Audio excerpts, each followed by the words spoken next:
باللہ من الشیطان الرجیم بسم اللہ الرحمن الرحیم الحمد لأہلہ والصلاة علی اہلہا، حمد اس کی جو حمد کے لائق ہے اور درود ان پہ جو درود کے لائق ہے۔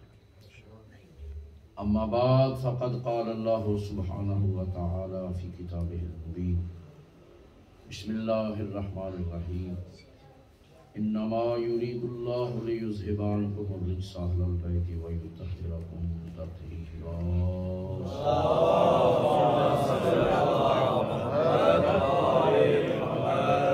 محمد وعلی محمد۔ دعا ہے خالق کائنات آپ سب مومنین و مومنات کا اس مقدس بارگاہ میں آنا اپنے دربار میں قبول فرمائے۔ اس عظیم ذکر کے صدقے میں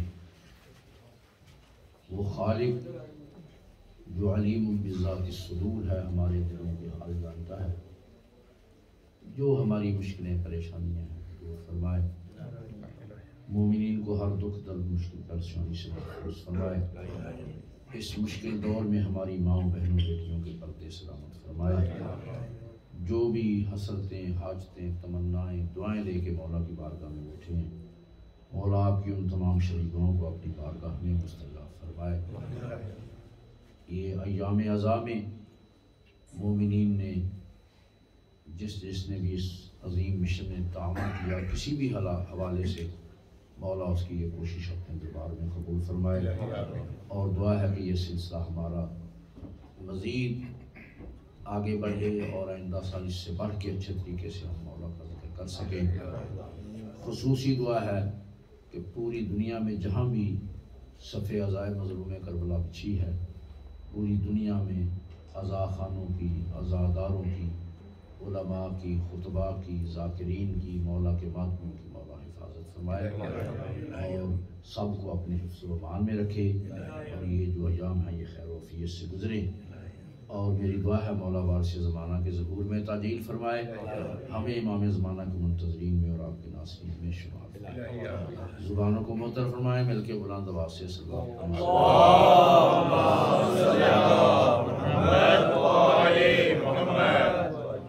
وعجل فرجہم۔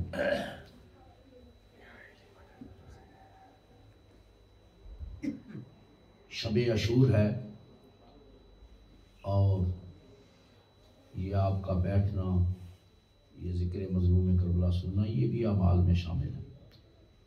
اس کے بعد جو لمحات آپ کو فرصت میں ملیں تو کچھ اعمال ہیں اس شب کے، اور تاکید یہی ہے کہ کوشش کی جائے کہ اس رات کو کم سویا جائے اور زیادہ جاگ کے گزارنے کی کوشش کی جائے، ان ہستیوں کا ذکر کیا جائے، ان کی مصیبت کا ذکر کیا جائے۔ پھر کچھ اعمال ہیں، 2-3 قسم کی نمازیں ہیں، ان میں سے جو آپ کے لیے آسان ہو وہ آپ ضرور ادا کریں۔ ایک تو 100 رکعت نماز ہے، اگر وسعت اور طاقت محسوس کریں تو اس میں ہر رکعت میں الحمد کے بعد 3 دفعہ سورہ توحید آپ نے پڑھنی ہے، پھر وہ نماز پوری کرنے کے بعد 70 دفعہ پھر تسبیحات 4 ہے، سبحان اللہ والحمد للہ ولا الہ الا اللہ واللہ اکبر ولا حول ولا قوۃ الا باللہ العلی العظیم۔ یہ مشکل ہو تو پھر ایک 4 رکعت نماز ہے، اور اس 4 رکعت نماز میں 2 کر کے آپ پڑھیں گے۔ پہلی رکعت میں سورہ الحمد کے بعد سورہ کافرون ہے، دوسری رکعت میں سورہ الحمد کے بعد سورہ توحید ہے، اور تیسری میں سورہ الحمد کے بعد سورہ احزاب کا لکھا گیا، اور چوتھی میں سورہ الحمد کے بعد سورہ منافقون کا۔ وہ دیکھ کے بھی قرآن سے آپ پڑھ سکتے ہیں، لیکن طویل وہ صورتیں ہیں تو آپ بالکل صبح کی نماز کی طرح بھی وہ 4 رکعت پڑھ سکتے ہیں۔ وہ جو ہے جیسے صبح کی نماز پڑھتے ہیں اسی طرح 2 رکعت کر کے وہ نماز پڑھیں، اور اس کے بعد یہ ہے کہ 100 مرتبہ سورہ توحید پڑھیں ممکن ہو سکے، اور اس کے بعد پھر ایک یہ ہے 4 رکعت ہے وہ بھی 2 کر کے، اس میں یہ ہے کہ پہلی رکعت میں سورہ الحمد کے بعد 10 دفعہ آیت الکرسی پڑھیں، اور دوسری میں سورہ الحمد کے بعد جو ہے وہ سورہ توحید پڑھیں 10 دفعہ، اور تیسری رکعت میں سورہ الحمد کے بعد سورہ فلق پڑھیں، قل اعوذ برب الفلق 10 دفعہ، اور چوتھی میں سورہ الحمد کے بعد سورہ والناس پڑھیں، قل اعوذ برب الناس۔ نہ آتی ہوں یہ بھی شبوں کی طرح جو صورتیں آتی ہیں 4 رکعت نماز پڑھیں، اور محمد والے محمد پہ درود پڑھیں، جتنا ہو سکے ان کے قاتلوں پہ لعنت کریں۔ عربی میں جملے نہیں آتے تو وہ دلوں کے حال جاننے والا ہے، کوئی ضروری نہیں کہ آپ وہی جملے ادا کریں جو عربی، ویسے کہ مولا حسین تیرے دشمنوں پہ لعنت، آپ کے قاتلوں پہ لعنت، یعنی نفرت کا اظہار کریں، ان ہستیوں کی مظلومیت کو ذہن میں رکھیں۔ کریا ازاری میں یہ رات گزری ہے تو رات کے اعمال، اور صبح روزے عاشور کے بھی کچھ اعمال ہیں۔ پہلی بات تو یہ ہے کہ یہ کوشش کریں کہ روزے عاشور، کیونکہ ہمیں کتابوں میں ملتا ہے کہ اللہ کے نبی نے کس کیفیت میں آ کے صحابہ کو زیارت کروائی، صبح کوشش یہ کریں کہ گرے باندھ کے بٹن بند نہ کریں، کھلا ہونا چاہیے، آستینوں کو الٹے تو جو ہے نا، اور کوشش کریں کہ جیسے ہمارے ہوتا ہے ملتے ہیں تو السلام علیکم، تو دیکھیں بالکل وہ ماحول پیدا کریں جو کسی کے گھر تعزیت کے لیے جائیں تو ہم نہیں جا کے اٹھے السلام علیکم جی کیا حال ہے بھائی جان ٹھیک ہے، پھر نہیں، ایسا نہیں، جاتے ہی اظہار تعزیت کا انداز ہوتا ہے۔ کوشش کریں ہاں غم حسین کے لیے ایک دوسرے کو تعزیت پیش کرنے کے لیے گلے لگیں، ایک دوسرے کے روئیں، ٹھیک ہے نا جی۔ اور اس کے بعد عربی کا جملہ ہے کہ کہیں کہ اعظم اللہ اجورنا واجورکم بمصابنا بالحسین علیہ السلام، کہ اللہ ہمارے اجر کو زیادہ کرے مظلوم کربلا کی یہ مصائب اور یہ ہم غم بیان کر رہے ہیں، تو اس کا عظیم اجر ہے اللہ، اور ہمارے اس اجر کو بڑھائے۔ اور اس کے بعد پھر کچھ اعمال ہیں انشاءاللہ صبح مختصراً کریں گے کہ 7 دفعہ جو مظلوم کربلا نے لاشا علی اصغر کو ہاتھ پہ لے کے 7 دفعہ آگے گئے اور 7 دفعہ پیچھے، یہ ہم کریں گے۔ اور اس کے بعد پھر 4 رکعت نماز ہے، وہ آپ انشاءاللہ فرادہ ہم پڑھیں گے، بالکل وہ صبح کی نماز کی طرح آپ پڑھ سکتے ہیں، اس میں مسئلہ نہیں ہے۔ اس کے بعد پھر ہم زیارت عاشورہ انشاءاللہ پڑھیں گے، ٹھیک ہے نا، کل صبح، اور اس میں سجدے میں 1-2 دعائیں ہیں وہ ہم پڑھیں گے انشاءاللہ۔ ہم تو اپنی طاقت اور بساط کے مطابق جو اظہار کر سکتے ہیں ان ہستیوں سے محبت اور مودت کا، وہ کل کو، اور باقی پھر سارا دن یہ مجلس مظلوم کربلا ماتمداری، اور یہ جملہ ایک ہی میں کہوں گا، آپ نے اعلان سارے سن لیے کہ میں نے کل بھی کہا تھا کہ ہم 10 دن کی یہاں کی ہماری مجالس ایک طرف ہیں، اور کل آپ کا روڈ پہ نکل کے سینے پہ ہاتھ مار کے یا حسین کہنا یہ ایک طرف، کیونکہ یہاں تو صرف جو آئے ہیں آپ ان تک یہ پیغام گیا ہے، ٹھیک ہے نا جی، لیکن کل جب روڈ پہ آپ یا حسین کریں گے تو ہزاروں ذہنوں میں سوال پیدا ہوگا کہ یہ کیوں ہے، بس جب کیوں کا سوال پیدا ہوتا ہے نا تو آگے پھر ہدایت کے راستے کھل جاتے ہیں، تو وہ بہت بڑی تبلیغ ہے۔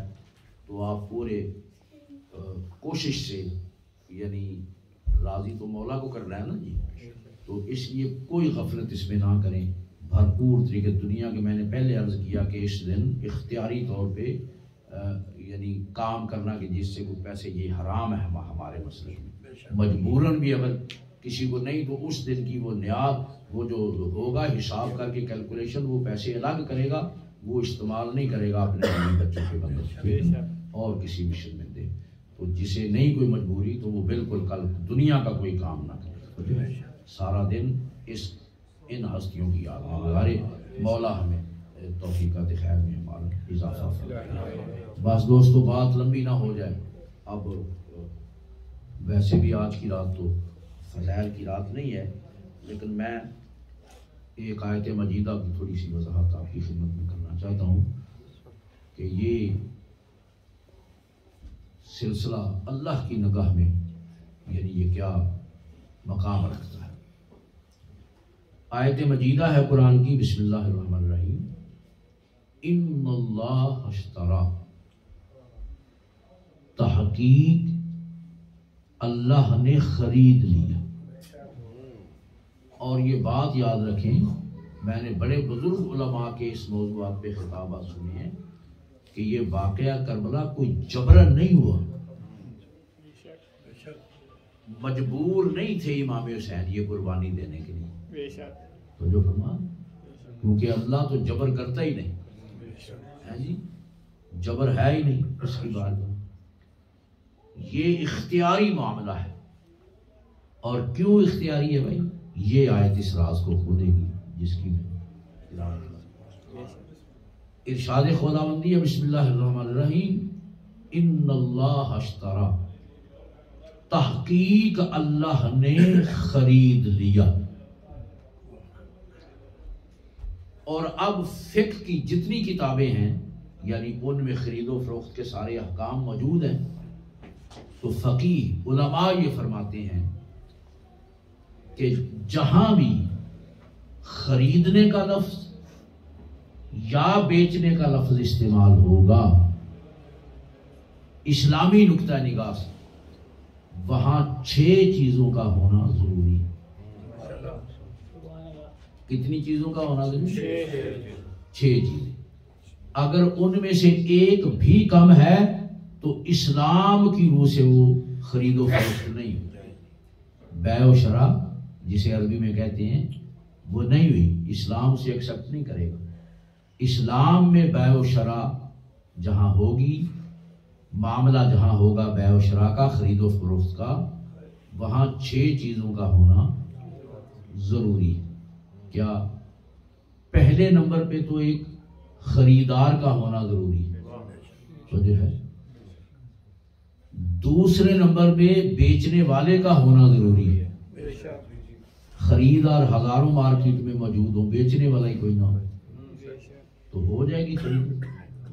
تو پہلے نمبر پہ خریدار، دوسرے نمبر پہ ایک بیچنے والا، اور تیسرا اس چیز کا ہونا ضروری ہے جسے خریدنے والا خرید رہا ہے اور بیچنے والا بیچ رہا ہے۔ خریدار بھی ہوں، بیچنے والے بھی ہوں، مال ہی موجود نہ ہو مارکیٹ میں تو سودا ہو جائے گا بھائی؟ نہیں ہو جائے گا۔ اچھا، تو 3 چیزیں، پہلے خریدار، ایک بیچنے والا، ایک وہ چیز جسے خریدنے والا خرید رہا ہے اور بیچنے والا بیچ رہا ہے، اور چوتھے نمبر پہ ہے قیمت۔ قیمت کا تعین، قیمت دے کے لینا، یہ خرید ہے۔ اگر بغیر قیمت کے لیا وہ ہدیہ ہو سکتا ہے، نذرانہ ہو سکتا ہے، تحفہ ہو سکتا ہے، خرید و فروخت نہیں ہو سکتی۔ خرید و فروخت وہاں ہوگی جہاں خریدار باقاعدہ قیمت دے گا، قیمت دے کے چیز لے گا تو پھر لفظ خرید اس پہ بولا جائے گا۔ تو کتنی چیزیں ہوں گی؟ پہلے نمبر پہ ایک خریدار کا ہونا ضروری ہے، دوسرے نمبر پہ بیچنے والے کا ہونا ضروری ہے، اور تیسرے نمبر پہ مبی یعنی وہ چیز جسے خریدا اور بیچا جا رہا ہے، اور چوتھے نمبر پہ سمن یعنی قیمت جو خریدار دے رہا ہے اور بیچنے والا وصول کر رہا ہے، اور 5واں ہے اس سودے کی تحریر۔ شریعت یہ کہتی ہے کہ جب معاملہ کریں تو اسے تحریر کر لو، تو جو فرماتے ہیں، تو 5ویں نمبر پہ اس سودے کی تحریر ہونا اسلامی نقطہ نگاہ سے ضروری، اور 6 نمبر پہ اس سودے کے گواہ، جو گواہ ہوں اس بیع و شرع کی، اس خرید و فروخت کی۔ یہ چیزیں ہوں گی تو پھر اسلام کی روح سے سودا مکمل ہے، پھر معاملہ مکمل ہے، پھر بیع و شرع کا لفظ بولا جا سکتا ہے۔ اب میں نے جس آیت مجیدہ کو تلاوت کیا اس کے شروع میں ہے لفظ کہ ان اللہ اشترا، تحقیق اللہ نے خرید لیا، تو پھر اللہ کو باقی 5 چیزیں بھی پوری کرنی ہوگی۔ اللہ نے خرید لیا تو چلے ایک تو پوری ہوگی نا کہ اللہ ہے خریدار، اور یہ ابھی سے ذہن میں بٹھا لے۔ تو جو فرماتے ہیں کہ بھائی جب معاملہ ہو جائے، خرید و فروخت ہو جائے، ایک چیز کا سودا ہو جائے، خریدنے والے نے قیمت دے دی، بیچنے والے نے قیمت وصول کر کے دے دی، گواہ موجود ہیں، تحریر ہو گئی، تو اب وہ جو چیز خریدنے والے نے خریدی اس پہ اختیار اس کا ہے یا آپ بیچنے والے کا آپ بھی باقی ہے؟ بھائی اس نے تو قیمت لے لی چیز بھی. اب جو چیز خریدنے والے نے پیسے دے کے خریدی ہے اس میں اس کا مکمل اختیار ہے یا نہیں کہ جہاں چاہے استعمال کرے جس کو چاہے دے. اور جو قیمت خریدار نے بیچنے والے نے وصول کیا اس پہ اس کا اختیار ہے کہ اس کو قیمت کو جہاں چاہے استعمال کرے. اگر قیمت لے کے بھی وہ کہے نہیں میری ہے جی تو پھر یہ سودا تو نہیں ہے نا جی. تو یعنی جو سودا ہوگا اس میں دونوں مختار ہوں گے. یعنی قیمت جو وہ لے گا اس پہ اس کو اختیار ہے اور جو چیز خریدے گا خریدار پیسے دے کے پھر اس کو اس پہ اختیار ہے کہ جسے چاہے وہ دے. آج آپ یہ بھی سمجھیں گے کہ جنت کس سے لینی تو جو فرما رہے ہیں نا بھائی یہ آیت بتائے گی ہیں جی. بے شک اللہ قادر مطلق ہے ہر چیز کا مالک و مختار تو وہی ہے لیکن وہ کچھ معاملات اس نے طے بھی کر دیے ہوئے تو جو فرماتے ہیں ان کا بھی ہمیں پتہ ہونا. جی قبلہ سمجھ آ رہی میری بات میں؟ اب میں ذرا وہ ہاتھ کے پہلے شروع میں میرے دل میں تھا تو کچھ فضائل لیکن پھر ماحول ایسا بن گیا کہ اب اسی چیز کو میں پیش کرتا ہوں تاکہ آج کے موضوع سے یہ چیز مطابقت رہے انشاءاللہ. باقی انشاءاللہ 12 محرم کو جو کل خانی کی مجلس ہوگی تو اس میں انشاءاللہ آغاز مجلس میں فضائل سے کروں گا انشاءاللہ اور کچھ جو تشنگی رہ گئی ہے وہ ہم انشاءاللہ پوری کریں گے ان ہستیوں کو فضائل. جی قبلہ ان اللہ اشترا تحقیق اللہ نے خرید لیا. ایک چیز پوری ہوگی 6 میں سے اللہ ہے خریدار. تو بار الہ کن سے خریدا فرمایا من المؤمنین. ہاں المؤمنین کچھ خاص مومن ہیں جن سے خرید لیا سب سے نہیں. المؤمنین علم لام یہ معرفہ کا تخصیص کا کہ کچھ خاص ہستیاں ہیں خاص مومنین جن سے میں نے خرید لیا. تو 2 چیزیں ہوں گی اللہ خریدار ہے اور وہ المومنین جو ہیں وہ بیچنے والے. تو 2 چیزیں ہوں گی. تو اللہ کیا خرید رہا ہے مومنین وہ المومنین کیا بیچ رہے ہیں فرمایا ان اللہ اشترا من المؤمنین انفسهم و اموالهم. اللہ نے ان مومنین سے خرید لیا ان کی جانوں کو اور ان کے مالوں کو. پتہ چلا کہ سودا ہو رہا ہے المومنین کی جانوں کا اور ان کے مالوں خریدا جا رہا ہے. تو جو ہمارا سودا ہو رہا ہے بھائی معاملہ ہو رہا ہے. اللہ کہتا ہے میں نے خرید لیا المومنین سے ان کی جانوں کو اور ان کے مالوں کو. تو بار رہا خریدا جا نہیں سکتا جب تک قیمت نہ دی جائے. تو اب بتا کہ تو نے پھر جو ان کی جانوں اور مالوں کو خریدا تو قیمت میں کیا دیا فرمایا بِأَنَّ لَهُمُ الْجَنَّةِ. قیمت میں نے جنت ان مومنین کو دے دی.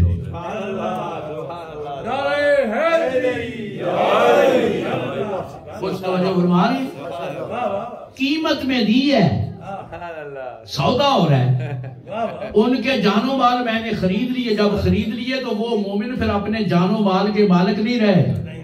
وہ میں جہاں چاہوں گا مانگوں گا جہاں چاہوں گا استعمال کروں گا کیونکہ خرید لیا. اور خریدا ہے بِأَنَّ لَهُمُ الْجَنَّةِ قیمت میں دی ہے جنت.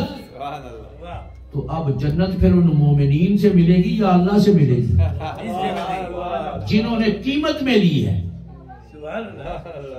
تو جو فرماتے قیمت کے طور پہ انہوں نے لی ہے نا بھائی تو پھر ان کو یہ اختیار ہوگا یا نہیں کہ جسے چاہے جنت ادا کرے. تو اسی پہ میں نے کسی مجلس میں لاہور میں ایک جعفری صاحب تھے وہ مجلسوں میں کھڑے ہو کے ربائی پڑھا کرتے تھے. تو وہ مجھے باقی تو یاد نہ رہا پنجابی کی ربائی انہوں نے پڑھی لیکن آخری مصرع اس کا مجھے یاد رہ گیا. یہ مولانا صاحب یہی چیز بیان کر رہے تھے کہ جنت تو اللہ نے قیمت میں دے دی. تو انہوں نے کھڑے ہو کے ربائی پڑھی جس کا آخری حصہ یہ تھا کہ ہن تڑی دوزخ دی دمیں تے دے سکنا ہے. دوزخ کی دھمکی تو دے سکتا ہے. توجہ فرماتے ہیں تڑی دوزخ دی دمیں تے دے سکنا ہے. خطہ جنت دا زینب دے ویر دا وہ تو قیمت میں دی ہے جی. ان کے جان و مال کو خریدا اور قیمت کے طور پہ جب انہوں نے قیمت کے طور پہ لی ہے تو پھر انہیں یہ حق حاصل ہے، اختیار ہے کہ جسے چاہے وہ جنت عطا کرے۔ تو چار چیزیں ہوگی قبلہ، دو ابھی باقی ہیں۔ اللہ خریدار ہے، المومنین بیچنے والے ہیں، ان مومنوں کے جان و مال کو اللہ نے خریدا ہے اور قیمت میں دی ہے جنت۔ بار رہا بڑا عظیم سودا ہے، ہاں جی، تو تیرے اس عظیم سودے کی کوئی تحریر ہے؟ اب وہ کچھ میں دو جملے پہلے چھوڑ کے آخری حصہ آیت کا پڑھتا ہوں تاکہ میرے موضوع سے ربط رہے، پھر وہ پہلے پڑھوں گا جس میں پھر نشانیاں بتائی ہیں کہ وہ المومنین کون ہے جن سے میں نے ان کی نشانیاں بھی اللہ نے بتائی، لیکن پہلے وہ تحریر پوری کر لیں بھائی اور گواہ پورے کر لیں تاکہ 6 چیزیں پوری ہو جائیں۔ فرمایا وعدن علیہ حقا فی التوراۃ والانجیل والقرآن، اللہ کا یہ وعدہ حق ہے اور اس سودے کا معاملے کا ذکر اللہ نے تورات میں بھی کیا ہے، انجیل میں بھی کیا ہے، قرآن میں بھی کیا ہے۔ تو پتہ چلا کہ تورات، انجیل اور قرآن جیسی کتابیں اس سودے کی تحریر ہے، اس سودے کی تحریر ہے۔ تو ایک چیز ابھی بھی باقی ہے کہ سودے کے گواہ کون ہیں؟ تو فرمایا پاگل نہ بن، اگر تورات تحریر ہے تو موسیٰ گواہ ہے، اگر انجیل تحریر ہے تو عیسیٰ گواہ ہے، اگر قرآن تحریر ہے تو محمد مصطفیٰ جیسا نبی میرے سودے کا گواہ ہے۔ اور اللہ فرماتا ہے کہ من اوفی بعہدہ من اللہ، پھر کون ہے جو اللہ سے بڑھ کے اپنے وعدے کو پورا کرے؟ اللہ ہے، کوئی ملا نہیں جو سودا کر کے بھی پھر جائے۔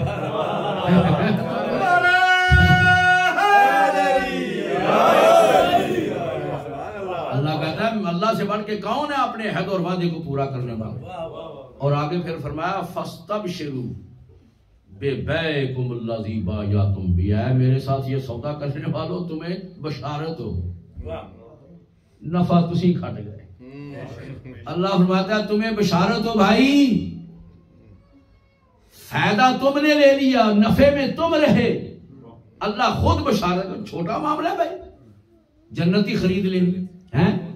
تو اللہ فرماتا ہے فاستبشروا ببیعکم الذی بایعتم بہ، اس خرید و فروخت پہ جو تم نے میرے ساتھ کیا نا، میں تمہیں بشارت دیتا ہوں، خوشخبری رکھوں، ذالک هو الفوز العظیم، کیونکہ یہ وہ عظیم نفع ہے جو تم نے حاصل کیا، یہ عظیم کامیابی ہے جو تم نے حاصل کی۔ اچھا اب وہ المومنین کون ہے بھائی؟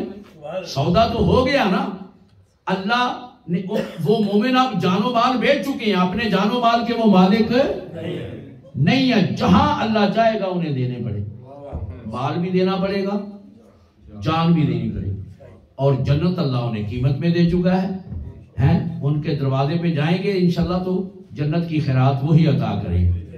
تو وہ المومنین کون ہے؟ اللہ فرماتا ہے 3 نشانیاں ہیں ان میں، 3 نشانیاں جن میں پائی جائیں ان المومنین سے میرا وعدہ ہے۔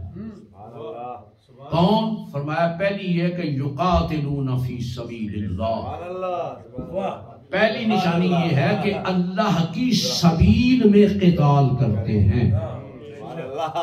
اب میرا موضوع یہ نہیں ہے، ورنہ انشاءاللہ کبھی زندگی میری تو سبیل کے موضوع پہ گفتگو کروں گا۔ سبیل کا معنی اس آیت میں اللہ کا دین، یعنی کسی اور مقصد کے لیے قتال نہیں ہے۔ یہ بھی قتال ہے، آپ کے ملک پہ حملہ کرے، دفاعی آپ جنگ کرے تو یہ بھی قتال ہے، لیکن نہیں، اللہ فرماتا ہے کہ وہ صرف دین کے لیے ان کا قتال ہے۔ کوئی دین کو بدلنا چاہتا ہے اور وہ اس کا تحفظ کر رہا ہے، خالصتاً دین کے تحفظ کے لیے ان کا قتال ہے، اور کسی چیز کے لیے وہ قتال نہیں۔ اچھا ایک نشانی ہوگی تو کربلا کی جو یہ جہاد ہے، معاملہ دین کا ہی تھا نا، کہ وہ بدلنا چاہتا تھا دین کو، حسین نے کہا سب کچھ لٹا دوں گا لیکن میرے ہوتے ہوئے نانا کا دین نہیں بدلا جا سکتا، یہی ہے نا، اور تو کوئی کسی مقصد سے۔ اچھا جب قتال کرتے ہیں فَيَقْتُلُونَ، دوسری نشانی یہ ہے کہ وہ مد مقابل کو قتل کرتے ہیں۔ ہاں یہ نہیں کہ ہاتھ پہ ہاتھ دھرے، نہیں، جب قتال کریں تو مد مقابل کو قتل کرتے ہیں۔ آپ دیکھیں واقعہ کربلا کہ کم سن بچہ بھی گیا ہے تو کتنوں کو اس نے واصل جہنم دیا، قتل کیا، دو نشانیاں، اور تیسری یہ ہے فَيُقْتَلُونَ، پھر وہیں پہ خود بھی قتل ہو جاتے ہیں۔ جب تک جان ہے تلوار چل رہی، گئے اور واپس آئے ان سے سودا نہیں ہے، تو جو ہے نا جی، جو وہیں پہ خود بھی مارے جائیں، قتل ہو جائیں، ان سے میرا سودا ہے۔ آپ تاریخ اٹھا کے دیکھیں، یہ 3 نشانیاں سوائے کربلا والوں کے آپ کو اور کہیں نہیں ملتی۔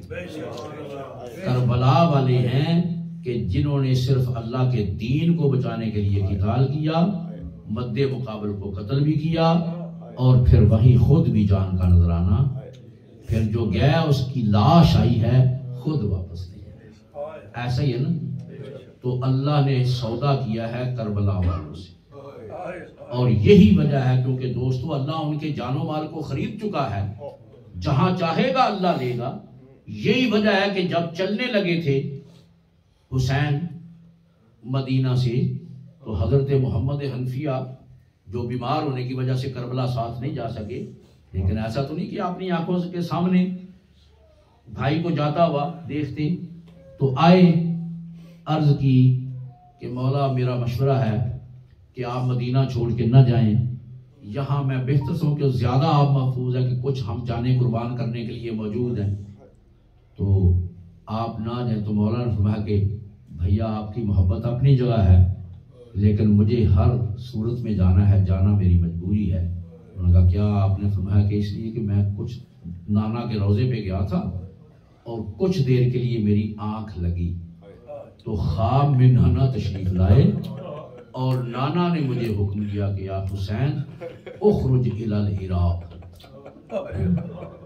حسین بیٹا مدینہ چھوڑو اور عراق کا سفر اختیار کرو، نکلو عراق کی طرف۔ کیوں؟ وہ جو میں نے آیت پڑھی ہے نا سودے والی، یہ اخرج الی العراق، میرا بیٹا اب چھوڑو مدینہ، عراق کا سفر اختیار کرو۔ کیوں؟ ان اللہ یشاء ان یراک قتیلا، کیونکہ وہ اللہ تجھے مقتول دیکھنا چاہتا ہے، اللہ تیری گردن پہ کند خنجر کی ضربیں چلتی دیکھنا چاہتا ہے، اللہ تجھے مقتول دیکھنا چاہتا ہے۔ سودا ہو چکا ہے نا بھائی، اللہ چاہتا ہے کہ آپ جاؤ وہاں جان دو، تم تو مالک نہیں، میں مالک جان کا۔ جب یہ کہا تو تڑپے حضرت محمد حنفیہ، انہوں نے کہا بھیا کائنات بدل سکتی، آپ کے نانا کا فرمان نہیں بدل سکتا۔ اب جب نانا نے حکم دیا کہ بیٹا چھوڑو مدینہ اور سفر عراق اختیار کرو، تو مولا اب تو میری جرت نہیں ہے کہ میں کہوں آپ نہ جاؤں، لیکن ایک التجا کرتا ہوں کہ جب نانا نے یہ فرما دیا کہ حسین جاؤ اللہ تجھے مقتول دیکھنا چاہتا ہے، تو پھر یہ تو طے ہے نا کہ یہ سفر آپ کی شہادت پہ منتہی ہوگا، آپ کی شہادت پہ ختم ہوگا، اسی سفر میں آپ کی شہادت۔ تو مولا یہ جانتے ہوئے پھر بہنوں کو کیوں ساتھ لے کے جا رہے ہیں، پھر بیٹیوں کو کیوں ساتھ لے کے جا رہے ہیں؟ تو مولا حسین نے فرمایا کہ بھیا نانا نے فرمایا تھا حسین اکیلے نہ جانا، زینب کو ساتھ لے کے جانا، بیٹیوں کو ساتھ لے کے جانا۔ کیوں؟ ان اللہ یشاء ان یراہن اسیرا، اللہ ان کے ہاتھوں میں رسیاں دیکھنا، اللہ ان مستورات کو قیدی دیکھنا چاہتا، اس کا دین نہیں بچتا جب تک علی کی بیٹیاں ہاتھوں میں رسیاں باندھ کے کوفہ و شام کے بازار میں اس کے دین کی عظمت کے کوئی غم نہ دیکھیں سوائے اس غم کے۔ دیکھو پتہ ہی نہیں چلا عشرہ گزر گیا، آج وہ شب عاشور آ گئی جس کے بارے میں علی کی بیٹیاں یقیناً دعا کرتی ہوگی کاش یہ رات قیامت تک طویل ہو جائے، کیونکہ جانتی تھی نا کہ بس آج ہی کی رات ہے، ماں بیٹے کا چہرہ دیکھ رہی ہے، بہن بھائی کا چہرہ، صبح تو سب چلے جائیں گے۔ تو یہ وہ رات ہے دوستو شب عاشور جسے کہا جاتا ہے، اور آج کی رات ہمارے یہاں زیادہ تر اسی ہستی کی شہادت پڑھی جاتی ہے جسے ہم شکل پیغمبر کے نام سے یاد کرتے ہیں، اور آپ جانتے ہیں اس شہزادے کی وہ عظمت ہے۔ میں نے سنا بزرگ علماء سے کہ مولا حسین نے یہ دعا کی تھی کیونکہ آپ کو اپنے نانا سے بہت محبت تھی، اور نانا کے دنیا سے جانے کے بعد مولا حسین اکثر نانا کے غم میں روتے تھے، اور دعا کی بارے رہا کہ مجھے ایک ایسا فرزند عطا فرما جس کی شکل میرے نانا محمد سے ملتی، اور ایک ایسی بیٹی عطا فرما جس کی شکل میری ماں فاطمہ الزہرا سے۔ اللہ نے دعا کو قبول کیا، ہم شکل پیغمبر شہزادہ عطا کیا علی اکبر، اور وہ شہزادی جسے مدینے میں چھوڑ آئے تھے حضرت فاطمہ صغرا، آپ کی شکل جناب سیدہ کائنات سے ملتی تھی۔ شاید اسی لیے حسین مدینے میں چھوڑ آئے تھے کہ ماں کی تصویر گلیوں اور بازاروں میں نہ، کہ تصویر ہے میری ماں کی۔ شاید یہ ایک تو ایک مریض ایک شاید ان کا مت یہ بھی وجہ تھی کہ بی بی کی شکل کیونکہ پاک مخدومہ سے ملتی تھی، تو حسین نہیں چاہتے تھے کہ میری ماں کی تصویر کوفہ و شام کے بازاروں میں ایسے پھرائی جائے۔ اور دوستو جب اللہ نے عطا کیے شہزادہ علی اکبر، اور آپ یہ سنتے رہتے ہیں کہ اس شہزادے کو بی بی زینب سلام اللہ علیہا نے پالا، تو یہ تعجب کی بات نہیں ہے، یہ اس گھرانے کا دستور تھا۔ تو جو ہے نا وہ بھی دیکھا تھا نا حضرت مریم سے بھی، کہ جب حضرت مریم تو انہیں جا کے وہ بیت المقدس میں رکھ دیا گیا تھا، اور حضرت زکریا نے آ کے اٹھایا اور انہوں نے پرورش کی۔ تو اللہ والوں میں یہ سلسلہ ہے۔ میرے چوتھے امام جب دنیا میں تشریف لائے تو مولا حسین نے شہزادے کو اٹھایا اور جا کے مسجد میں اللہ کے گھر میں رکھ دیا کہ تیری نظر کرتا ہوں۔ مولا علی آئے اور آ کے شہزادے کو اٹھایا، تو مولا سجاد کی پرورش مولا علی نے کی ہے ساری زندگی۔ اور جب یہ شہزادہ دنیا میں آیا تو پھر مولا حسین نے جا کے مسجد میں رکھا کہ اللہ کی نظر کرتا ہوں۔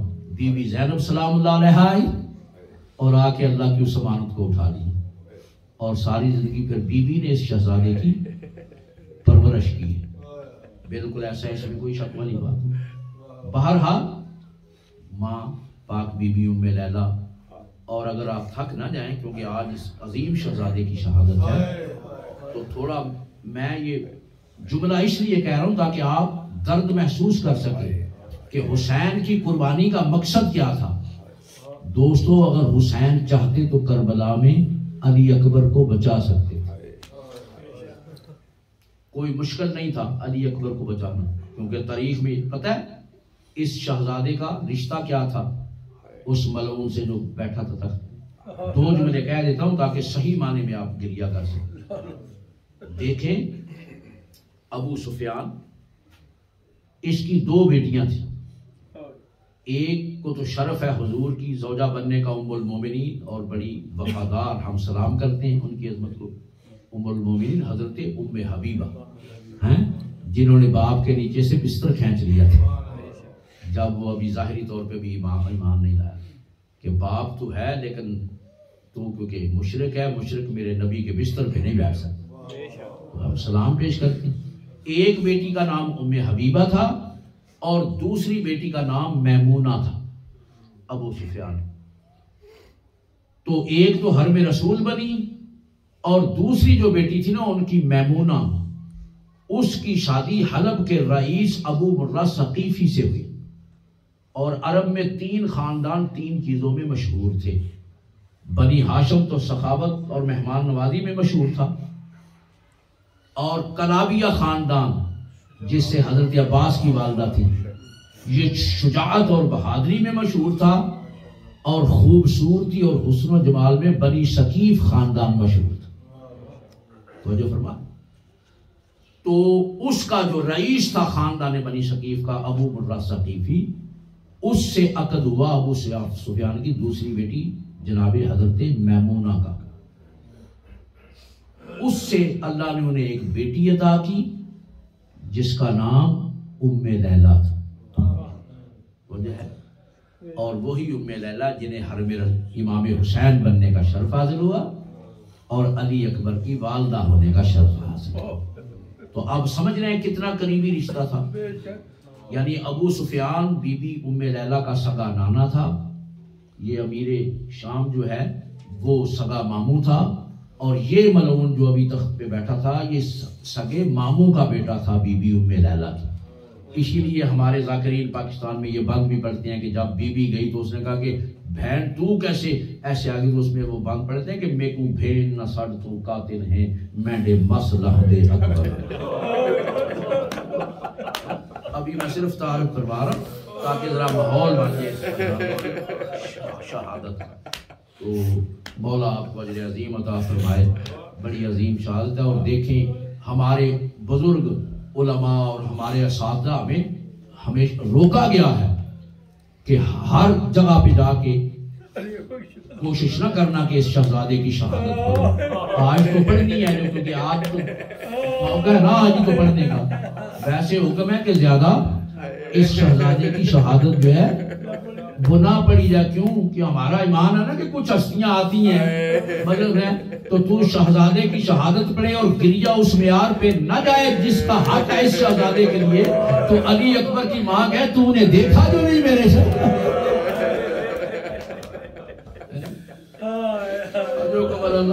اور یہ کتنا مشہور واقعہ ہے کہ شیخ مہدی جو کربلا میں انہیں یہ شرف حاصل تھا کہ وہ کچھ صدیاں پہلے بزرگ عالم گزرے، تو وہ انہیں شرف تھا کہ وہ مولا کے حرم مطہر پہ قبر اطہر کے قریب منبر لگتا تھا اور وہ مجلس پڑھا کرتے تھے مولا کے بالکل قبر اطہر کے پاس۔ تو ایک دن وہ، اور اتنی بڑی وہ شخصیت تھے کہ جب وہ حرم میں داخل ہوتے تھے تو خدام ادب اور تعظیم کے لیے یعنی دوڑ پڑتے تھے اور بڑے عزت و احترام سے لا کے انہیں بٹھاتے تھے منبر پہ۔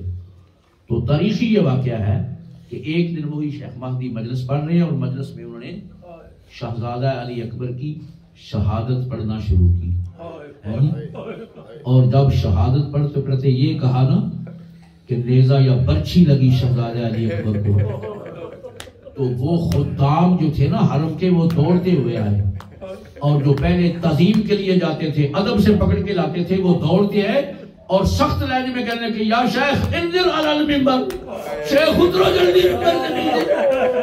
منبر سے جلدی نیچے اترو۔ تو وہ گھبرا گئے کہ انہیں کیا ہو گیا جو میری اتنی تعظیم کرتی ہے، آج اتنے بے ادبی کے لہجے میں کہنے کہ انزل علی المنبر، منبر سے اترو۔ تو انہوں نے کہا کیا میں نے کوئی غلط پڑھا ہوگا؟ کہ ہم نہیں جانتے آپ نے غلط پڑھا یا صحیح پڑھا، جب سے آپ نے جملہ کہا ہے مظلوم کربلا کی زری سے خون باہر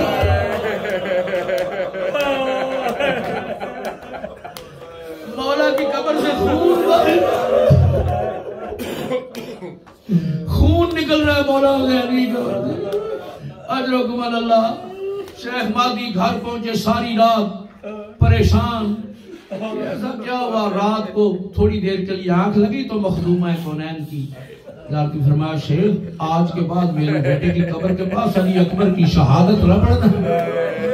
بی بی کیا میں نے غلط پڑھا؟ فرمایا غلط نہیں پڑھا، جب سے تم نے یہ جملہ کہا جنت میں بہن نے بھائی کے گلے میں باہیں ڈالی ہوئی ہے اور لوگ کہتے بھیا میرے علی اکبر کا کیا کوئی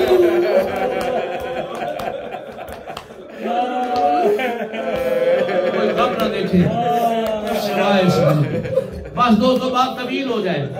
اور میں نے یہ پڑھا اور بزرگ علماء سے سنا کہ اتنی محبت تھی مولا حسین کو اپنے اس شہزادے سے کہ جب ظاہری طور پہ بچپنا تھا نا شہزادے کا تو شہزادہ لیٹا ہوتا تھا تو اکثر مولا آ کے اپنے بیٹے کا چہرہ دیکھتے رہتے تھے، اور کبھی بی بی ام لیلہ کی آنکھ کھلتی تو عرض کرتی کہ مولا آپ آرام نہیں فرما رہے؟ مولا آپ کو حسین کہتے کہ ام لیلہ علی اکبر کی محبت مجھے سونے نہیں دیتی،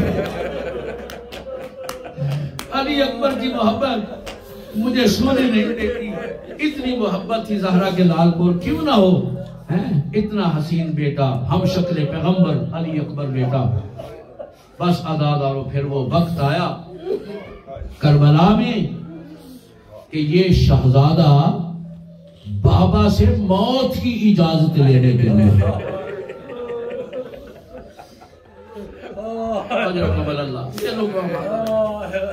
مولا تیرے آنسو بی بی راضی ہو کے جائے، آج اتنی کوشش کرنا بی بی ام لیلہ کہ آپ نے حق ادا کیا میرے بیٹے کے غم میں رونے کا۔ وہی بیٹا بابا سے باپ سے آگے موت کی اجازت، اور میں یہ جملے میں پوری ذمہ داری سے شہزادے کی شہادت پڑھتا ہوں ہماری قوم کے بڑے بزرگ عالم گزرے، علامہ جعفر شوستری علیہ الرحمہ، بڑی عظیم ہستی ہے جن کی مشہور کتاب ہے الخصائص الحسینیہ، منفرد کتاب ہے، اور ایک ان کی کتاب ہے جو انہوں نے تقاریر کی مجالس پڑھی، سخنرانی ہے شیخ جعفر شوستری ہے، اس میں ان کی وہ مجالس جو ہے وہ ان پہ مشتمل بھی ایک کتاب ہے۔ اس میں وہ لکھتے ہیں کہ میں علماء و خطبہ و ذاکرین سے یہ التماس کروں گا، شیخ جعفر شوستری فرماتے ہیں کہ وہ یہ نہ پڑھا کریں جملہ کہ شہزادے نے آ کے اپنے باپ سے موت کی اجازت مانگی، وہ فارسی میں ہے کتاب، وہ کہتے ہیں نہ پڑھا کرو یہ جملہ کہ شہزادے نے آ کے کہا کہ بابا مجھے موت کی اجازت دو، وہ کہتے ہیں اکبر شخصیت عمومی نبود، دل اکبر از معرفت خدا بندی لبریز بود، وہ کہتے ہیں یہ شہزادہ عام ہستی نہیں تھا، اس کا دل اللہ کی معرفت سے لبریز تھا، شہزادہ جانتا تھا کہ اگر میں نے باپ کے سامنے کہا نہ کہ مجھے موت کی اجازت تو میرا باپ اس صدمے کو برداشت نہیں کر سکتا، ہو سکتا ہے میرا باپ، لہذا انہوں نے کہا کہ یہ نہیں کہا شہزادے نے کہ مجھے موت کی اجازت دی جائے، ہاں شہزادہ موت کا کفن پہن کے خاموشی سے آ کے باپ کے سامنے کھڑا ہو، اب تصور کرنا یہ جملے ہیں ان کے بڑے، آ کے خاموشی سے شہزادہ بابا کے سامنے کھڑا ہوا، اور مولا جو اللہ سے کچھ راز و نیاز کر رہے تھے، بیٹے کے قدموں کی جب آواز آئی تو نظر اٹھا کے دیکھا شہزادے کی طرف، اور وہ فرماتے ہیں کہ یاد رکھو کس نے دیکھا؟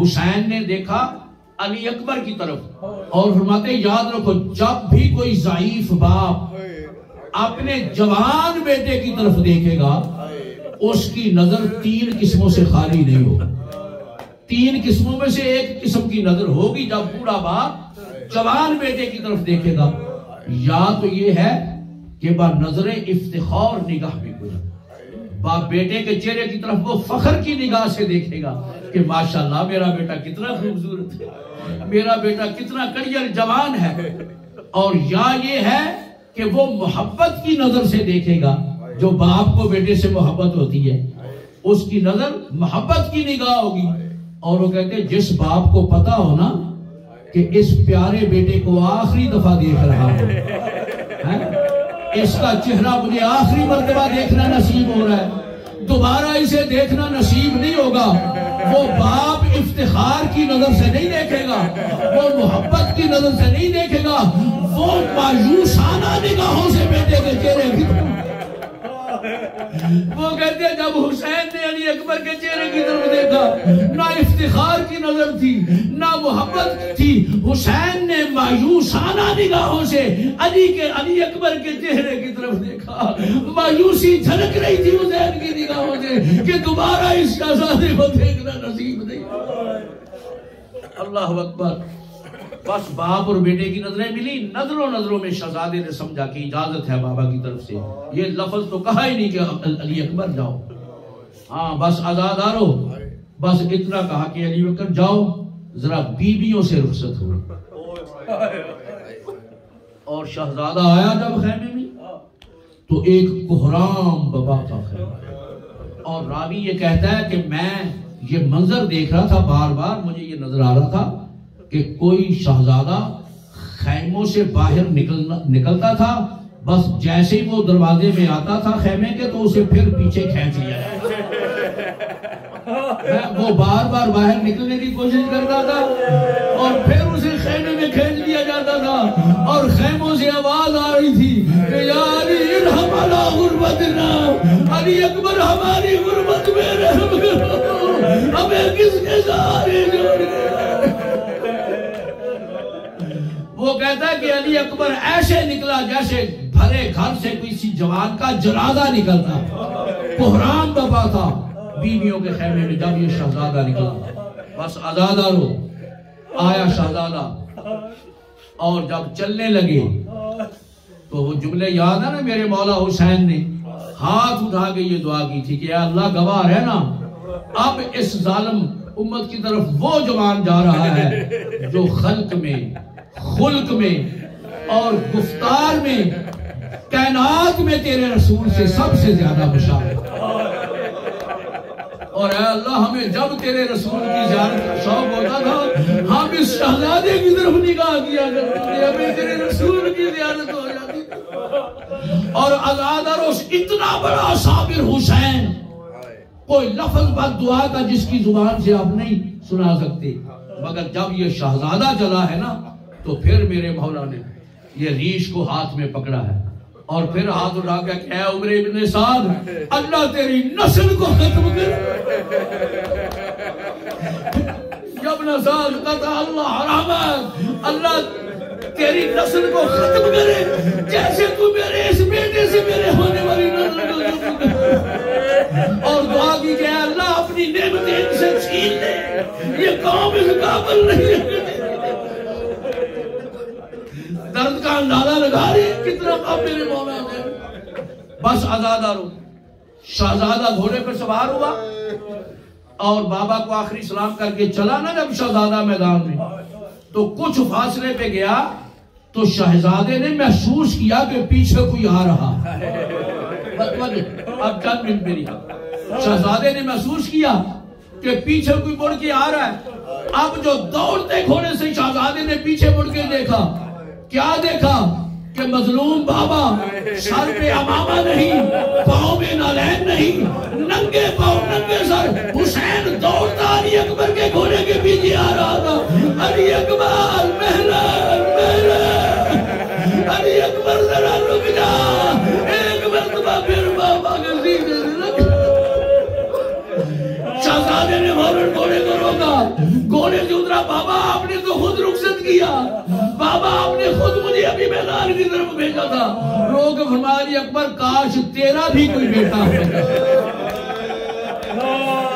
میری جگہ تو ہوتا پھر تیرا بھی علی اکبر جیسا بیٹا ہوتا، پھر میں دیکھتا کہ بیٹے کو کتنی آسانی سے میدان کی طرف بھیج دے۔ اجر و کمال اللہ کوئی غم نہ دیکھے، بس عزادہ رو شہزادہ میدان میں گیا، کئی یزیدیوں کو واصل جہنم کیا، تدیر شہزادے نے جہاد کیا، اور پھر جہاد کرتے کرتے کرتے میں نے تو یہ سنا بزرگ علماء سے کہ مولا بی بی ام لیلہ کے خیمے میں آئے اور کہا کہ ماؤں کی دعائیں بیٹے کے حق میں قبول ہوتی ہیں، ایک دفعہ دعا کرو نا مجھے پھر مل جائے میرا شہزادہ، ایک دفعہ پھر عزادہ رو ایک دفعہ شہزادہ واپس آیا میدان جنگ سے، ہاں زخموں سے چور ہے، واپس آیا۔ یہ بڑا درد کا جملہ ہے، اور شاید یہ درد آج بھی یہ زخم میرے مولا حسین کے سینے میں موجود ہو، یہ موجود ہے، یہ زخم نہیں، اور یہ روایت بھی ہے موجود کہ کسی مومن نے خواب میں دیکھا کہ مولا کا پورا جسم زخمی ہے، تو اس نے کہا کہ مولا آپ کے زخموں کو کوئی علاج ہے؟ آپ نے کہا کہ ہاں تم اپنے گھر میں صف عذاب بچھا کے نا میری مظلومیت کا ذکر کرو۔ تو اس مومن نے مجلس رکھی، مومن آئے، مشاہد پڑھا گیا، مومنین نے گریہ کیا، اگلے دن اس نے زیارت کی پھر کہ مولا کا سارا جسم درست ہے، 2 زخم باقی ہیں، ایک سینے میں اور ایک کمر میں۔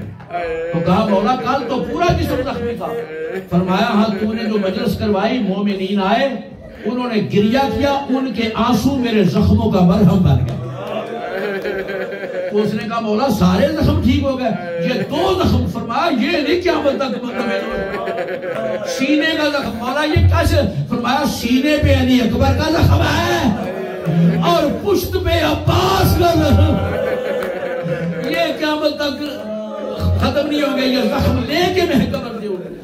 بس عزادہ رو شہزادہ واپس آیا اور آگے کیا جملہ کہا، یہی درد لے کے حسین دنیا سے گیا، کہا بابا اس لوہے کے وزن نے اور پیاس کی شدت نے مجھے مار دیا، بابا کوئی 2 گھونٹ پانی کی سبیل ہو سکتی؟ اب دیکھو علی اکبر جیسا بیٹا آ کے باپ سے کہے کہ 2 گھونٹ پانی کے مل سکتے ہیں اور باپ نہ پلا سکے، تو اس باپ کے دل کے زخم کا اندازہ لگا سکتے کیا زخم لگا ہوگا دل پہ کہ علی اکبر مانگے؟ تو میرے مولا نے، ظاہر پانی تو تھا نہیں، میرے مولا نے فرمایا کہ شہزادے آگے آؤ،